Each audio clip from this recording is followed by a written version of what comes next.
aqui veio a Camargo Correia para construir a estrada em 60. Em 62, eles iam voltar para cá para alargar a estrada. Então foi quando eu vim para cá para ativar o núcleo de proteção ao voo da FAB para poder os aviões passarem por aqui. Porque os aviões não passavam por aqui. Entre Porto Velho e Cuiabá, eles passavam lá pelo lado do Guaporé, né?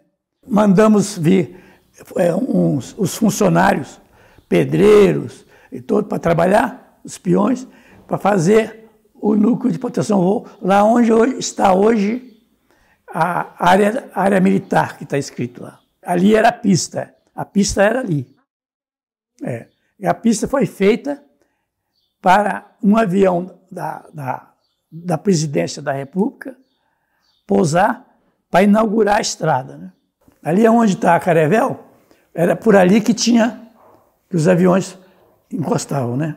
Só tinha a família que morava aqui, era a família do Marciano, o índio, que tomava conta do telégrafo. Ela recebia as mensagens, né, recebia e catalogava ou guardava aquelas mensagens que chegavam e repassava as que ia para frente, né? Então meu pai recebia e enviava as mensagens novamente para frente para o destinatário, né? Também havia ali também várias pessoas que moravam ali, sabe, que em volta, né, que trabalhavam ali, mas que era uma área as pessoas paravam ali mais por causa de seringal, né? Tinha muitos seringal também na região. Então tinha algumas pessoas que ficavam ali acampadas aqui do lado. Não tinha nada. A primeira casa que foi feita dentro de Vilhena tinha um posto Cinta Larga, que era só uma barraquinha mesmo, e o posto. E aí o papai fez nossa casinha, já foi melhorzinha, coberta de tabuinha e de barro, as paredes tudo de barro. Começou as pessoas fazerem casa ali do lado da estrada.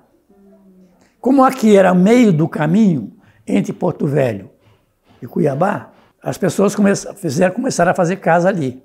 E começou a passar caminhões. Daí paravam aqui, fizeram pensão, essas coisas para a pessoa. E como aqui era o meio do caminho, os aviões da FAB começaram a pousar aqui, as linhas do Correio Aéreo Nacional. Os aviões passaram a pousar aqui 4 aviões por mês. Eles que traziam os mantimentos para o pessoal que trabalhava na BR, porque não tinha BR. Eles estavam construindo, então era muito atoleiro. Isso aí eu lembro. Quando a gente ia para Pimenta, era muitos dias, porque o caminhão atolava, era aquela loucura. E vinha pelo avião da FAB. E essa época, essa gente Morena já estava aqui. Então ele amava meu pai, aí ele ajudava a família do meu pai, que tinha um monte de filho, né? E a gente era muito pobre. Então, assim, se precisava transportar, que era Cuiabá, e trazer, né, para cá e levar, era através do avião da FAB, um avião muito grande. Então, isso aí a gente conhecia, eu lembro. A memória mais antiga que tem quando foi com o início, né, quando chegou os maquinários, né, para iniciar a BR-364, e ver os engenheiros que vieram de avião e ficavam ali, ficaram acomodados lá em casa mesmo, na Casa Rondônia, que não tinha outro local para ficar ainda, então tinham que fazer os acampamentos, né, todinho. Que logo que eu cheguei aqui, que chegaram esses funcionários, veio o padre Ângelo Spadari, apareceu aqui, e aí ele pediu aquela área lá, o governador deu para ele, ele passou a trabalhar aqui, padre Ângelo, que eu nunca esqueci o que ele disse, e até hoje eu me lembro. Ele falou que a ignorância é a fonte de todos os males. Isso foi o padre Ângelo que disse. E eu não esqueci, que realmente é uma verdade, né? Inclusive foi ele mesmo que eu fiz a primeira comunhão, Krishna, e todo dia foi com ele. Hein? Era um homem tranquilo, me fala manso, né? Tinha uma bondade na vida mesmo, religioso dele mesmo, né? Paizão, tipo paizão, né? Uma voz mansa, né? Outra coisa, eu aprendi muito com o Padre Fausto, porque o Padre Fausto trabalhou no Vaticano e ele era da biblioteca, né? Então, muito, porque aqui a gente lia muito, né? Eu vivia com o nariz preto, por causa da lamparina, né? Botava a lamparina aqui, eu sou viciada em ler. Os padres eram amigos do meu pai, isso aí eu lembro, o Padre Ângelo Espadaro e o Padre Fausto. O Padre Fausto fez o meu casamento. E o Padre Ângelo era de casa, sabe? Era amigo de casa, eu limpava a casa, inclusive eu era coroinha deles, coroinha lá da igreja, e eu que ia limpar a casa deles lá, que meu pai mandava. Ah, e nessa época também, eu lembro que a minha mãe falava, isso aí não lembro não, minha mãe falava, que era só homem, parece que só tinha ela de mulher e as minhas irmãs. Porque veio abrir a estrada, não trouxeram família, trouxeram só mesmo para trabalhar. E a minha mãe lavava roupa, meu pai fazia serviços braçais e ajudava a minha mãe também nesse sentido de... E a alimentação era maravilhosa, porque era muita fartura, igual a Salete falou, era saco de arroz, saco de feijão, caixas de leite ninho, que a minha mãe falou que fazia uma parede assim de... Quem doava? Vinha de Cuiabá, não sei, era a empresa Camargo Corrêa. E como meu pai ficava ali, ajudava, eles eram muito bons pro meu pai. Tinha um monte de filho. Aí tinha Camargo Corrêa e a mamãe lavava roupa para os peão. A mamãe, o papai, os irmãos mais velhos, tudo lavava roupa. Na época que eu estava aqui, como não tinha assim escola com jeito e tudo, eu comecei a mandar, na época de fazer o primário, eu comecei a mandar meus filhos para Cuiabá e Belo Horizonte. E aí foi chegando gente, todo mundo era amigo de todo mundo. Eu era tão criança quando eu casei que eu brincava de roda de noite, mas as crianças. Juízo de galinha. A energia da FAB tinha 3 motores. A energia da FAB, a FAB tinha que ter energias para manter o rádio farol. Então a gente tinha energia até 11 horas da noite. Depois desligava o motor. Quando era 6 horas, ligava de novo. Isso na aeronáutica, né? E eu vinha todo final de semana com meu aviãozinho para a fazenda, porque não tinha estrada, né? A estrada naquele tempo terminava em Cáceres, né? E lá para cá não existia mais nada. A gasolina que eu tinha era para mim ir e voltar, né? Não dava nem para mim voar na fazenda, para ver nada. Aí um dia tomando uma pinguinha lá com os peões no final da tarde, eu falei, puxa vida, eu queria voar para ver o serviço de vocês, da derrubada aí, mas não tem gasolina.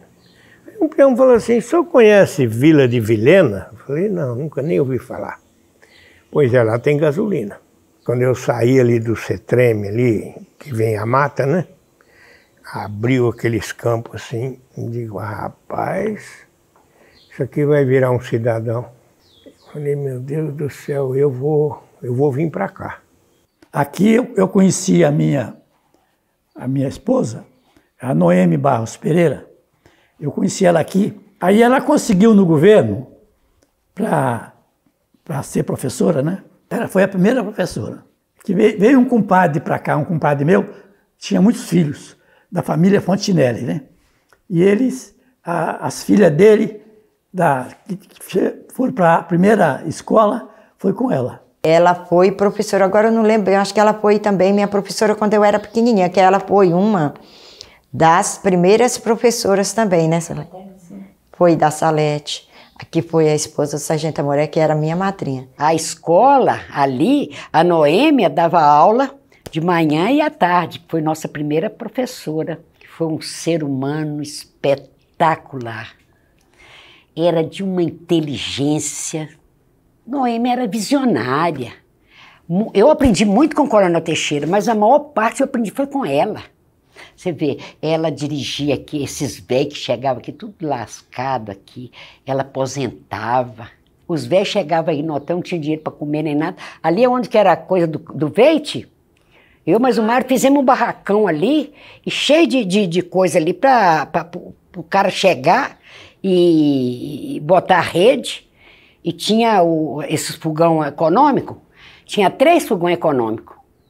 E tinha os negócios da rede para eles dormir. O sargento Aimoré era nosso juiz, tudo era com ele, né? Dava uma briga, vamos falar com o sargento Aimoré.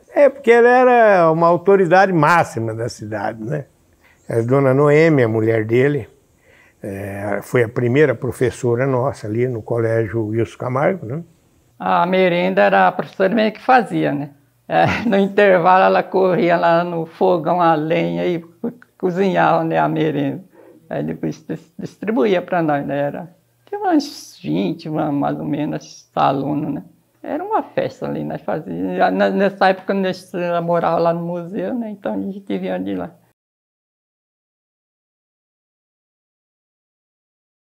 De pimenta nós já viemos para cá. O papai não gostou de pimenta porque era muito calor. Aí logo em seguida nós viemos para cá. A gente morava ali no Pires de Sá. Não tinha nada, um barraco coberto de lona preta, com as paredes eram de palha. Era nosso barraco. E aí, com um dia, um caminhão com 27 tambores de gasolina pegou fogo em frente ao nosso barraco. Bem em frente mesmo. E estava ventando, só dava para o lado do nosso barraco. E a mamãe ficou com medo e... Naquele tempo não vinha, só vinha arroz de saco de 60 quilos, sal de 60 quilos, feijão. E nós era tudo criança. E a mamãe ficou com medo de pegar fogo no barraco, arrastou tudo para dentro do mato. Aí quando foi à noite, ela ganhou a Regina. Eu sei porque meus pais contaram, minha família, né? O meu pai, ele fazia serviços, eu creio que serviços gerais, nessa empresa Camargo Corrêa. E aí ele fez um barraco na beira do Pires de Sá, ali próximo também àquelas coisas da DNR, tambores, né, de gasolinas. E esses tambores, eles vieram a explodir, pegou fogo. E minha mãe estava grávida de mim de 7 meses e eu nasci de 7 meses, de um susto. E eu sei, assim, que isso que eu estava comentando, que o meu pai que foi o parteiro. Não tinha nem enxoval e nem nada, porque era o 7º, né? E aí eu lembro que a minha mãe falou que enrolava eu nos lençóis. Mas eu nem registrada aqui eu não fui, meu pai teve que ir em Cuiabá para registrar, que aqui não existia cartório ainda, né? Já no ano de 73, lá em cima, onde é a Multifoz, atrás tem umas casas, tudo igual ali, não tem? Eram umas casas da Embratel. Numa daquelas casas funcionava um posto telefônico. E era uma mesa assim, dessas mesas de ferro, tinha um telefone no meio lá. E cheio de cadeira assim. Então você chegava, pedia ligação, às vezes demorava 3 horas, 4 horas, 5 horas, né? Você ficava lá esperando. Aí ela gritava lá, seu Vitória, ligação do senhor para Três Lagoas. Aí eu ia lá, todo mundo escutava as conversas, não tinha privacidade, né? Parecia um piquenique quando você ia lá. Ficava todo mundo lá fora, todo mundo escutando todo mundo. Gabine tal, ia lá, mas não adiantava a Gabine, porque todo mundo escutava. Era difícil, né, conseguir uma linha ali, porque era muita gente, sabe? Tinha que ficar lá fila, quase um dia esperando para ter uma chance de ligar para alguém fora da cidade. Era muito difícil, realmente. Quando chegava a época que a Noêmia ficava grávida, eu mandava para Porto Velho, que eu tinha médico, meu conhecido, que vinha aqui, ou então ela ia para Cuiabá, que morava a esposa dele. E tem filho meu também, que nasceu em Belo Horizonte. A gente ia voltar para Belo Horizonte. Quando chegou aqui em Vilhena, o ônibus quebrou. E a peça ia demorar 5 dias para chegar. Nós resolvemos ficar aqui. Aí meu pai veio de Belo Horizonte para ver isso aqui. Ele pegou até um avião da FAB. E ele ficou horrorizado. Falei, eu não vou de jeito nenhum, eu quero fazer a minha vida. Eu não quero ficar na sombra de ninguém, não. Aí ele pegou e comprou um hotel pré-fabricado. O meu tio era engenheiro da Tratex e a Tratex tinha uma fábrica que fazia esses acampamentos. Então, papai mandou para mim um hotel com 8 apartamentos. E a sala e a cozinha. Era um hotel de madeira pré-moldado. Foi em 70, eu inaugurei em 71, o Hotel Colorado. Não tinha energia elétrica? Dona? De jeito nenhum. Como que era para você? Lamparina, querosene, gás, quando tinha gás. né? Aí depois nós fizemos uma sociedade, São Manuel Correia, São Marangoni e nós. Aí botamos uma coisa de luz. Motor. Não, quem tinha motor era São Manuel Correia. Botou uma usininha aqui embaixo. Uma roda d'água? Uma roda d'água. A água era só do rio aqui, que tinha a roda d'água, né? Você botava a roda d'água aqui, porque esse rio era bem bonito. Eu e outros mandamos furar um poço, ali perto de onde é o Cinta Larga hoje, e furou 25 metros e não achou água. Então, a água a gente apanhava ali, perto de onde hoje está o museu, não estão em Igarapé ali. E aqui na cidade, o posto Cinta Larga mandou fazer posto artesiano e fornecia água para os caminhões vendiam para os outros. E a água era outro problema. Tá, nós lá na serraria tinha bomba, porque fazia energia através do locomóvel, e aí tocava água até na casa. Mas o banho era no balde. O pessoal aqui da cidade, aí no posto Cinta Larga tinha um caminhão que vendia água de tambor, 200 litros. Aí ele distribuía na cidade. O caminhão vinha, abastecia as caixas, o chuveiro era um tambor assim, virava a morra aí a gente pedia, pelo amor de Deus, você molha o corpo e fecha, porque é só essa cota aí. É um balde daquele, não podia ser mais de jeito nenhum. Então vinha ali, ali ele abria aquilo ali, molhava o corpo e fechava, numa rapidez maior do mundo. A gente comprava, né? Tinha uma carrocinha que vendia água, mas nós, como tinha serraria, tinha um caminhão. Então levava os tambores e enchia de água, porque tinha um poço artesiano, né, no posto. Então ia lá, negociava lá com eles e enchia. Aí logo depois veio a Caerg, né? Aí construiu aquela caixa d'água ali na praça. Aí nós começamos a ter água encanada. Depois veio o motor para aqui, para a cidade, né? Aí tinha um horário, até uma certa hora da noite, que tinha energia. Aí, uma vez, aí foi no tempo do Arnaldo Martins, aí ele assumiu aqui, o Teixeirão trouxe ele, tá, esse aí vai ser o interventor, tudo bem. Aí fizemos amizade, tinha um bar lá e coisa. Aí uma hora dessa o Arnaldo falou, olha, dia tal vai ter energia a noite inteira, porque só tinha até as 10 da noite. O dia que ele marcou, deu energia 24 horas. Em 66, veio para cá o quinto BEC, para conservação da estrada, e o INCRA. Quinto BEC e o INCRA foi em 66 que vieram. E foi crescendo, todo lugar foi crescendo. Cacoal, Pimenta Bueno, Ji-Paraná. Nessa época começou. Aqui era tranquilo. Aqui era tranquilo. Basta dizer que no estado, naquele ano que eu vim para cá, só tinha 2 municípios, Porto Velho e Guajará. Vileira era uma cidade tranquila, não tinha briga.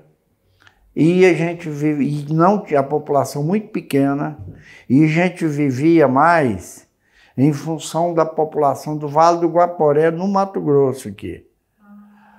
São eles quem vinham trazer movimento para nós. Aí depois começamos a fazer o Hotel Mirage. Compramos o terreno do São Julinho e o Mário foi para Belo Horizonte porque estava dando problema lá com a família, foi para lá. E eu estava fazendo o Hotel Mirage. Quando ele chegou lá, deu um infarto no miocárdio, ele morreu. Morreu e o papai veio aqui para me buscar. Eu falei, eu não vou de jeito nenhum. Mas Ângela disse que isso aqui não vai valer nada, porque essa terra não vale nada. Eu não vou ficar na sombra de ninguém. Em 75, o INCRA, em 75, leiloou, parece que 1.000 e poucos lotes, 1.500 lotes. Esse lote de 2.000 hectares para fazendeiros, né? Com a construção do projeto do Colorado, então foi que começou a chegar gente em Vilhena. Então o pessoal vinham do sul, geralmente, predominantemente, vinham do Paraná e ficava parado em Vilhena esperando ganhar um lote em Colorado. Até 1976, a estrada era uma beleza, porque não tinha trânsito. Quando abriram o projeto do Colorado, foi aí que as estradas acabou, porque aí o trânsito bateu, entendeu? Então, 77, 78, 79 era terrível. Tinha a época da gente gastar quase 30 dias daqui em Cuiabá. Aí no ano, em 1977, que se virou município, aí criou-se em Rondônia criou-se os municípios de Vilhena, Pimenta Bueno, Cacoal, Ji-Paraná e Ariquemes. Foi tudo na mesma época, questão de uns 15 dias que emancipou todos esses municípios. A gente se lembra de tudo isso. E eu sempre falo, eu cheguei aqui, a mala era um saco, o cadeado era o nó, tinha 3 casas de material, sendo um era hotel. O resto era tudo de madeira. Eu vim para conhecer, certo? No fim dos 80, assim, vim para fazer uma visitinha. Cheguei aqui, já comecei a pegar uma causa. Naquele tempo era território. Então eu comecei a pegar umas causinhas pequenas, assim, umas coisinhas, umas bobagens, mas tinha que ir em Porto Velho se quisesse resolver. Então tinha dinheiro de avião para Porto Velho. E aí apareceu uma primeira causa muito grande. E aí começou a aparecer uma, apareceu outra, e eu conheci os grandes fazendeiros daqui, por exemplo, Moisés de Freitas, Antônio José e tal, que tiveram esses problemas, e acabou isso aí me segurando, quase me obrigando a ficar aqui. A mata que começava aqui. Era aqui pertinho? É aqui aonde, dessa rua aqui para lá. A mata começava aqui, a gente descia para lavar a louça lá, para lavar a roupa lá. Eu levava a louça naquelas bacias de pneu, as panelas maiores para não lavar aqui, lavava lá embaixo. Eu lembro que as mulheres, certo, inclusive a minha, então, e até as mulheres, eles iam lavar a roupa no Piaçá, certo? Elas iam, não tinha luxo de muita empregada doméstica, certo? Elas iam mesmo, as bacanas. Bacia na cabeça e lavar a roupa para ter lá no Piaçá. Nossa, era muito bonito, era limpinha a água. O pessoal, a primeira população, né, que iniciou aqui a cidade, viveu da água do Piaçá, onde lavavam roupa, banhavam, tudo que ia da água era usada toda aqui na cidade. Né? Pegavam dentro de carrinho, iam de carrinho lá, de carrinho de mão, enchia os tanques, as panelas e trazia. Eu fui em 3 lugares. Um aqui para baixo, que era o Piriciçá, então tinha só um carreiro, aqui não existia, né? E daí ele lavava o carro, as crianças brincavam na água, porque era rasinho, né? E lavava toda a roupa. Depois disso vinha embora.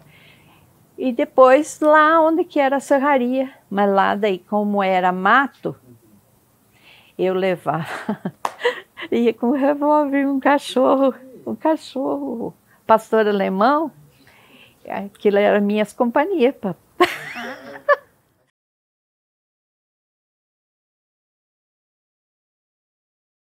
Uma vez o Hans Compier, ele levou 18 dias para vir de Cuiabá para Vilhena. 18 dias e 18 noites para vir de ônibus. Isso aqui na chuva, ninguém passava. A estrada na época das águas matou muita gente. Todo dia morria um, por causa das serras, entendeu? Muita serra, terra roxa, os caminhões voltavam para trás, entendeu? Eu assisti mesmo, eu tinha 12 caminhões, porque eu tinha uma serraria no Colorado e uma aqui. Porque subia 80, 100 caminhões, trazendo mogno de lá para serrarias aqui. Porque foi aquele ciclo da madeira de Vilhena. Vilhena chegou a ter 130 serrarias aqui, funcionando. Serrarias foi o primeiro ciclo de desenvolvimento de Vilhena. Tinha uns hotelzinhos aí na frente também, de madeira, onde parava o pessoal para trabalhar nas fazendas. E aí vinha o gato, rematava esse povo tudo e levava para as fazendas para abrir as fazendas. Isso já em 74, 75, acho que isso foi. Aí isso era comum. Para tocar a serraria não existia mão de obra. E também ninguém entendia nada. Aí o que foi? Aí quando vinha um ônibus com 8, 10 dias no trecho aí, o dono da serraria parava, que ninguém quer trabalhar aí, ninguém quer trabalhar. Corria atrás dos peões para poder tocar uma serraria, não tinha gente. Esse projeto de serraria, na realidade, durou só 5 anos. De 76 a 81, 82, aí as serrarias já começaram a fechar. Que não tinha mais madeira, cortamos tudo. Era uma coisa muito importante. Até nós tivemos uma serraria. Funcionou durante 1 ano e pouco, daí não... ficamos com o escritório mesmo, que foi o primeiro escritório registrado aqui. Acabou a madeira do Colorado, acabou-se. Porque madeireiro é igual formiga, né? Ele vem, come tudo que tem aqui e vai embora. Então era uma frotaiada de caminhão subindo e quando chovia virava um sabão, né? Então era uma mortandade violenta. A primeira vez que eu vim para Vilhena, que eu vim com a Dir, que eu vim de carro, no Opala, nós levamos 4 dias de Cuiabá até Vilhena, certo? 4 dias, porque estavam fazendo a estrada, asfaltando a estrada, e que era a estrada antiga. Então a estrada não havia.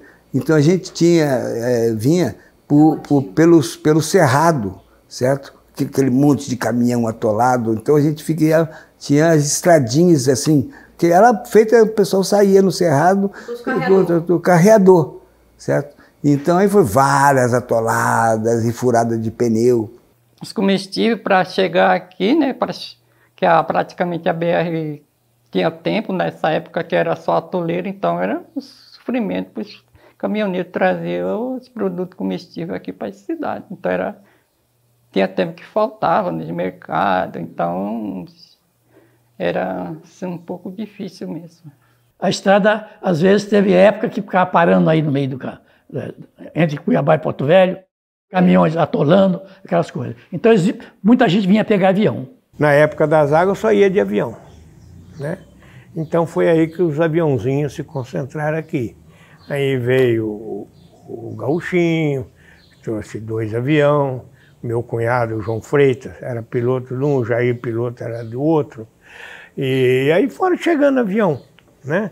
Eu mesmo tinha meu avião, fazia frete para lá, para cá. Eu ia no banco em Colorado, abri o Bradesco, ia de avião. Se levaram até bezerro, eles levavam de avião, certo? Contratava assim, eu quero levar 100 bezerros. E eles faziam uma estradinha lá, primeira coisa, faziam um campo, um campo de aviação, certo? Uma pista de pouso pequena, certo? Então até isso tinha real, então eu tirava todos os bancos, botava ali um cara, amarrava os bezerros ali, levava de 5, 6, ficava 1 semana levando a primeira tropa de bezerra, né? E um machinho para começar a fazenda. E para levar caminhão naquela época, assim, atolava tudo. Ia só, era aquelas picape traçada, Toyota, só aquilo que passava nessas estradas. Assim mesmo, atolava.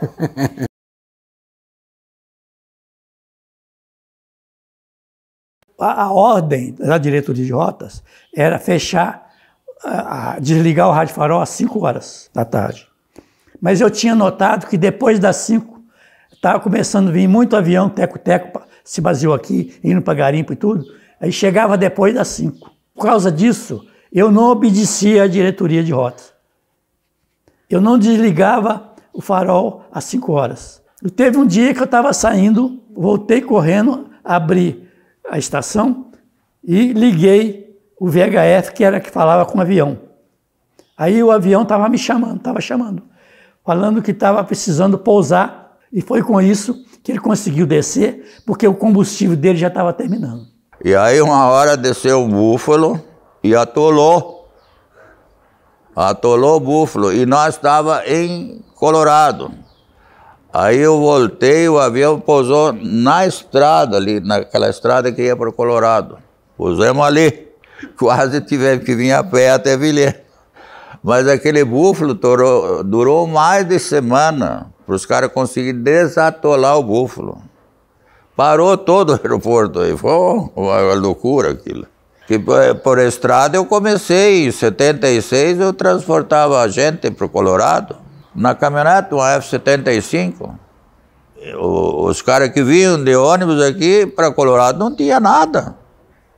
Aí tinha os freteiros de caminhonete. Lotava em cima. Mas botava a pionada em cima e a estrada era tão ruim, né? Tu não subia, só a caminhonete trançada.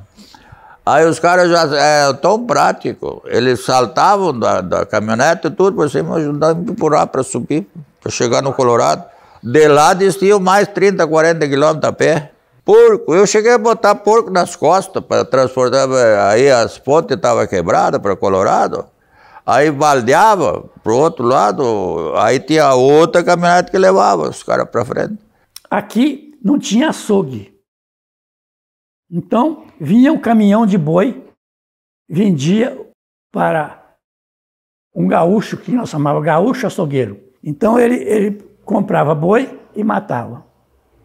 Passava o caminhão galinheiro. E os caminhões que vendiam as coisas, vinha de São Paulo, de Uberlândia, os caminhões vendendo as coisas diversas. De onde eu trabalhava como telegrafista, eu sentado, eu era diferente para a estrada. Então eu comecei a ver todo o movimento. Vilhena tinha época ali no CETREM, porque todo mundo vacinava lá, né? Contra a febre amarela. Tinha que parar e meter pistola lá, vacinar de pistola. E tinha época aí de 200, 250 pau de arara por dia. Caminhão, a vaca, cavalo, criança, mulher, todo mundo em cima do caminhão. Porque, na verdade, Rondônia nasceu para ser um estado de colonização, né? Foi para desafogar o Sul, que já estava com um problema muito sério por lá, de invasão, desse troço. Então, e a ameaça, diziam os militares que os americanos estavam ameaçando a Amazônia.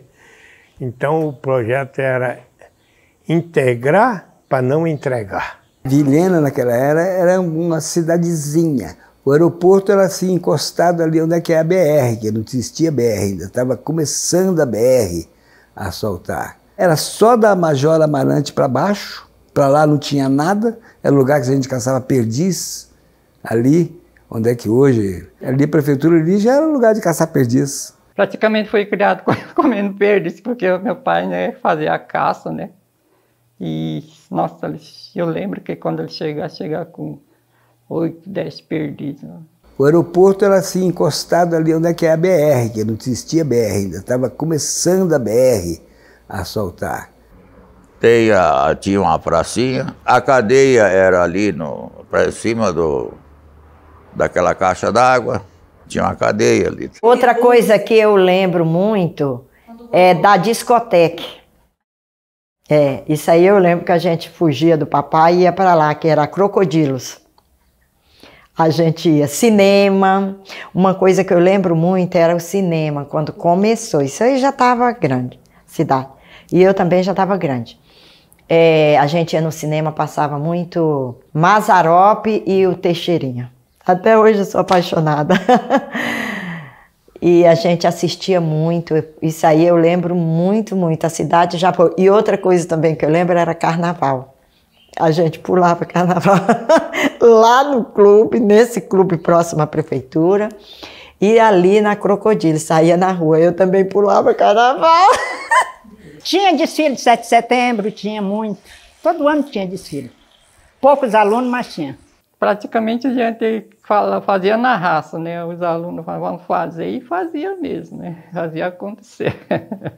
Tinha o bar que era o bar do Careca, que é o Nadir Graibin, que depois foi vereador, que era o ponto de todo mundo. Inclusive, é o seguinte, meu primeiro escritório foi lá, certo? No bar, um vademeco e a maquininha de escrever, e ficava no bar. Naquele tempo, eu bebia, então ficava ali tomando um whiskinho e trabalhando no bar.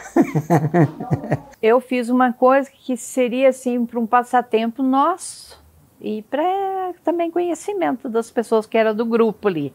Nós tínhamos o grupo do chimarrão, o grupo do vôlei, lá do escritório, fazia aquelas festas surpresa. Todo mundo parecia uma família, né? A gente fazia aquele bate-papo durante o chimarrão.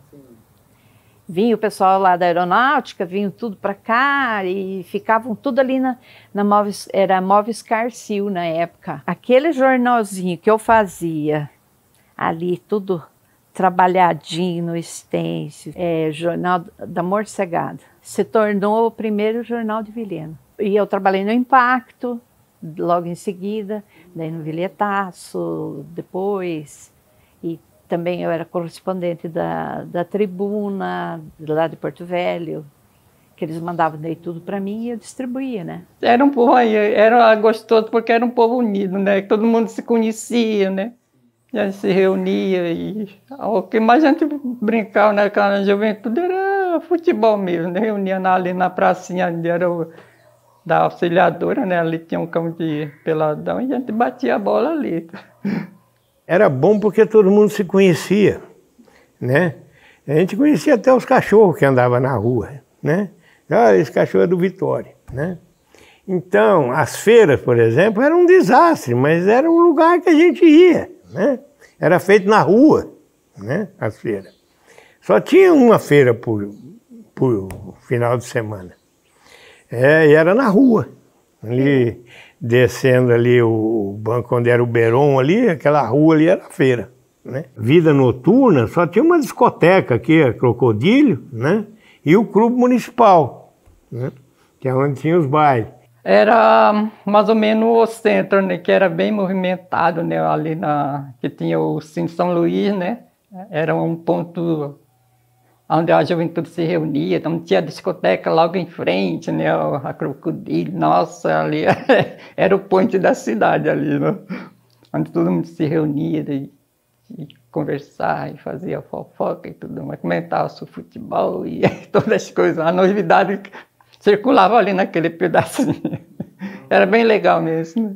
Faltava a nossa igreja e o nosso divertimento.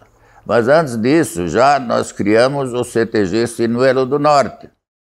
Foi criado por 7 pessoas que sentiram falta. Era todo mundo gaúcho. Nós somos um dos 7 fundadores do CTG. Enquanto os homens estavam trabalhando, nós fazíamos pipoca, fazíamos bolinho, fazia o café, fazia o chimarrão. Ia lá entregar para eles, para plantar aquela grama, arrumar tudo, né? Se não tinha uma diversão, tinha um aniversário de alguém, todo mundo se reunia e fazia, como dizia antigamente, uma festa americana. Todo mundo leva. Mas já estava com início o Clube dos Estados também. Também fiz parte do Clube dos Estados. Aí começamos a fazer baile. Baile de Kerr, Oktoberfest, esse troço, e tudo era tradicional já nosso lá. Então, continuamos fazendo o clube municipal, que eu também participei, vendia conjunto e troço tudo. Aí, resultado, fizemos o salão, tem 1.300 metros de área construída lá.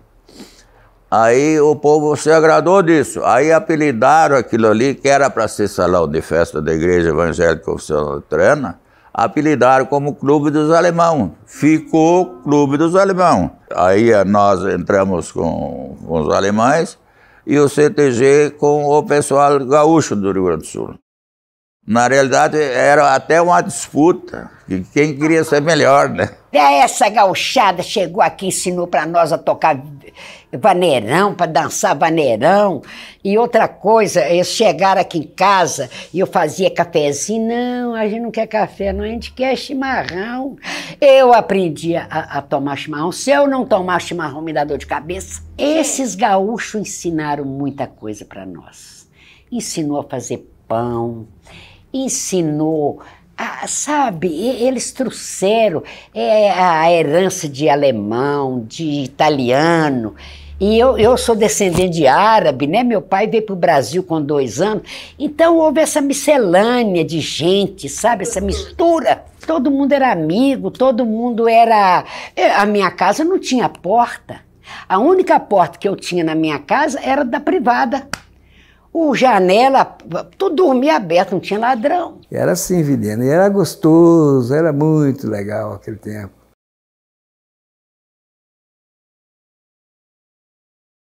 Naquele tempo eu tinha mania de caçar desde moleque, então eu tinha uma 20 de 2 canos, peguei, sentei em cima do carro e fiquei com a 20, 2 canos armados assim em cima do carro. Na hora que eu olhei assim, tinha um índio abaixado numa moita olhando para mim assim, ó.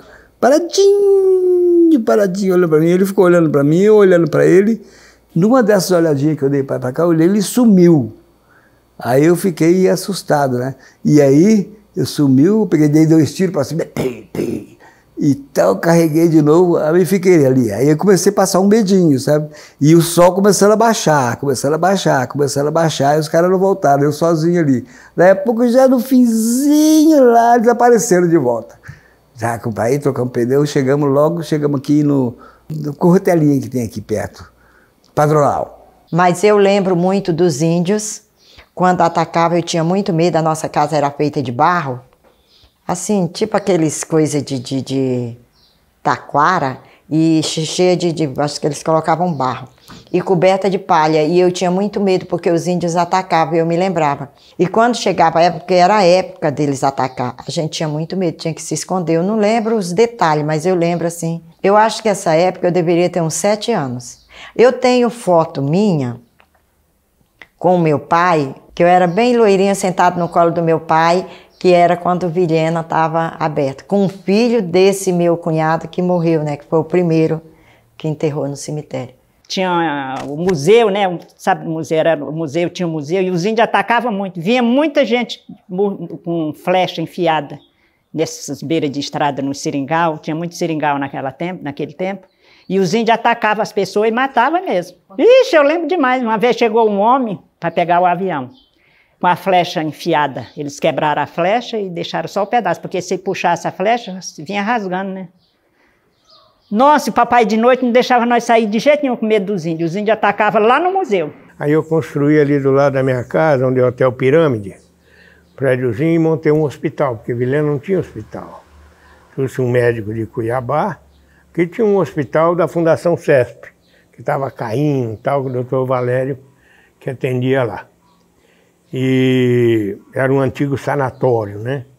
Porque em virtude de Vilhena ter essa altitude, esse clima, porque naquele tempo Vilhena tinha um clima frio, você tinha que puxar a coberta toda noite para dormir, né? Então aqui montaram esse sanatório. O Hospital CESP existia, mas a metade era sanatório e a metade era atendimento ao público. Então você chegava, tinha até o pessoal fazendo artesanato, tudo que tinha o atendimento no sanatório, né? Naquela ala você não podia chegar perto. E então os tuberculosos eram trazidos de avião para cá, e tratados aí, né? Porque naquele tempo tuberculose era uma doença terrível. Aí logo depois chegou o Dr. Walter, e logo no outro ano chegou o Elcio, o Paulo Sérgio e o Ângelo, montaram o Hospital Rio de Janeiro. Eu, quando cheguei em Vilhena, encontrei um conhecido que era o dono do Laboratório de São Paulo, que eu conhecia lá de Goiânia. Aí eu resolvi comprar o terreno de lado para o hospital ficar perto do laboratório. Então, o outro sócio que eu tinha era de uma cidade de Goiás que chamava Santa Helena. Esse foi o motivo de aqui chamar Santa Helena. É porque um dos sócios era de Santa Helena. Ele ficou com o nome de Clínica Santa Helena. Fizemos uma construção de madeira e começamos a funcionar com o hospital, uma coisa muito simples mesmo. Cada ano que foi passando, foi crescendo. Nossa, o pessoal no garimpo aí, e nas próprias serrarias no interior, e o cara no troço tinha malária. Se bem que Vilhena parece que foi privilegiado, mais malária tinha em Ariquemes, nos garimpos e coisa. Ariquemes é uma loucura, Deus do livre. Era mais de 50% dos casos que procurava a clínica era malária. Mais de 50%. Os outros médicos que passaram por aqui, eles tratavam malária simplesmente só com remédio pela boca. E lá em Goiânia, onde na Faculdade de Medicina em Goiânia, se tratava com medicação injetável. Então, o índice de óbito nosso aqui de malária praticamente nem existia, muito pouco. Então nós chegamos, foi um sucesso, vinha gente de quanto é lugar, porque o tratamento pela boca, com remédio pela boca, a pessoa vomita o remédio. Vomitando o remédio não faz efeito. E aí a gente tratava, era com injeção, o pessoal não morria. Esse Hospital Santa Helena, praticamente todos os médicos que existiam em Vilhena internavam seus pacientes aqui. Então tinha aí 20, 30 médicos internando o paciente aqui. A primeira eleição que teve em Vilhena foi a minha. Portanto, eu sou o primeiro prefeito eleito de Vilhena. Em que ano? Em 1982, né? Tomei posse em 83. A primeira obra minha foi a pavimentação e a drenagem. E além das drenagens, que eu fiz tudo, porque aquele tempo Vilhena era tudo lá direito. Eu que abri o lado esquerdo, planejei e abri. Tudo que tem do lado de lá foi planejamento meu. E a primeira obra minha foi essa daí. A segunda foi a prefeitura. Aí logo eu já comecei a trabalhar, né? Eu comecei a trabalhar em 80. Já na prefeitura de Vilhena. Indicação, porque naquela época nem existia isso, eles iam nas casas. Agora eu, a minha irmã Inês, já que a minha irmã estava lá, ela que me chamou para trabalhar. Já estava aqui no Palácio dos Parecis, eu já trabalhei aqui, comecei aqui no Palácio. Unir, lá era a prefeitura, que o prefeito foi o Arnaldo, né? Coronel Arnaldo Martins, depois o Vitório Abrão. Aí eu já parti, já deu 81, 82, o Vitório me convidou para ser diretor do DIMUD, o Departamento de Terra. Aí ele estava espalhado, a sede da prefeitura era ali, mas os órgãos, tudo era por dentro da cidade aí. Eu entreguei no meu período 1.200 terrenos, só pagava a taxa. Mas o martelo cantava o dia inteiro aqui. Era tudo manual, a maquininha era aquela que puxava assim para a gente fazer os cálculos, né, para contagem. As guias era tudo papel, né, de imposto que tinha depois de muito tempo. A gente puxava naquela maquininha manual, a datilografia, né, tudo máquina mesmo simples. Aquele tempo eu já tinha, o primeiro e o segundo grau era meu. Então, o Marechal Rondon, eu cuidava, Alves de Azevedo, todos os colégios. Aí eu escolhi uma sala de aula aleatoriamente. Professor, dá licença, vou assistir uma aula sua. Então, quando eu resolvi fazer a prefeitura, eu peguei e transformei isso aí no Instituto de Educação Álvaro Lustosa Pires. Aí eu fiz a prefeitura, fiz o Hospital Regional, fiz o Parque de Exposição, né? Que mais? Eu fiz a Policlínica João Luiz, eu fiz 16 escolas rurais, eu fiz o Colégio Zilda da Frota Uchoa, tudo isso num ano e 8 meses. Existia, quando eu vim para cá, existia um hospital público de um porte bom. Era lá perto do cemitério, no fundo do cemitério. Era um hospital muito bom mesmo, aquele hospital, não tinha era médico. Só que a estrutura, a gente não tinha estrutura para atender coisa maior. Então atendia mais maternidade, que naquele tempo as crianças nasciam com as parteiras. Não existia história de mulher procurar o hospital, não.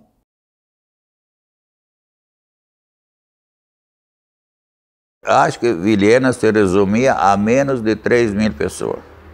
Hoje, Vilhena diz que tem 110.000 pessoas. E isso foi num período de 40 e poucos anos só. Isso é uma coisa nunca vista. Vilhena hoje está de um tamanho que ninguém poderia considerar isso, há 46 anos atrás, que isso ia ser tão grande. Achei que ia parar por ali mesmo. Nunca pensei. Foi um progresso, foi uma... Né? Mas eu ouvia meu pai, as pessoas falando que aqui ia ser uma grande metrópole, que aqui ia ser grande. Mas a gente nem pensa nisso, né? Eu tinha uma certeza absoluta que ia crescer, tanto é que eu vim para cá por causa disso, que eu sabia que iria evoluir muito o então território, transformar em estado, e naquele tempo tinha um estímulo muito grande espalhado no Brasil inteiro, era o Eldorado brasileiro, Rondônia, tanto esse projeto colombiano, essa licitação dessas áreas de 2.000 hectares, isso aí atraiu muita gente forte, muitos grandes fazendeiros, quer dizer, eles compravam 20, 30 lotes e faziam fazenda de 40.000 hectares, 50.000 hectares, a partir daí. Eu vi Vilhena crescer. Uma vez eu estava na fila do banco, né, e a fila é enorme, e eu atrás de um homem. Eu sou pioneiro de Vilhena, não sei o quê, só contando mentira. Aí eu cutuquei nas costas dele, né, falei, você é mentiroso. Ele falou, por que eu sou mentiroso? Falei, pioneiro de Vilhena sou eu, faz 58 anos que eu moro aqui em Vilhena. Os amigos que eu fiz, eu tenho até hoje. Sou feliz por onde eu vou, onde eu conheci alguém. Acho que a maior gratidão que pode existir, a maior felicidade de alguém é saber que você é querido e é bem recebido, né? Eu não tenho mais nenhum filho aqui. E falam para mim, poxa, pai, o senhor quase não curtiu nós de tanto que trabalhou e agora não curte seus netos, né? Vem embora para cá, fica aqui perto da gente e tal. Mas eu não tenho coragem de deixar minha Vilhena de jeito nenhum. Eu sou completamente apaixonado pela minha cidade. Eu fico muito satisfeito de ter chegado aqui num local onde não existia nada, onde a gente participou do crescimento disso aqui, ajudando da maneira que a gente conseguia, tudo dentro, muito limitado, dentro das humildades, mas melhoramos e achamos que fomos úteis à população. Que não me arrependo nunca de ter vindo para cá e acho que fui útil à sociedade. A cidade vai crescer demais, é um local muito bom, tem espaço para todos. Acha que tem muitos médicos aqui, cabe muito mais. Tudo que é bom quando você é jovem, te dá vontade de retornar. Porque você fala, por que eu não fiz isso? Você questiona. Você está entendendo? Por exemplo, o Mário tinha máquina de fotografia. Por que eu não tirava foto? Eu beijo o chão de Vilhena. Porque Vilhena me fez virar gente. Eu acredito assim, que do jeito que está, já está bom. Claro que a melhoria tem que vir. A melhoria é o dia a dia, mas todos nós somos responsáveis por isso. Realmente a gente sente, né? Porque você vê a evolução, né? Daquilo que surgiu do nada, né? E chega a um estado de uma cidade já bem organizada, né? Já que a história faz parte, né? Da vida das pessoas. Cada um de nós fazemos uma história dia a dia, né? Então, da onde nós vivemos também deve ser acolhida e guardada. Continuo acreditando em Vilhena, continuo acreditando em Rondônia, que isso aqui tem muito mais a crescer e evoluir.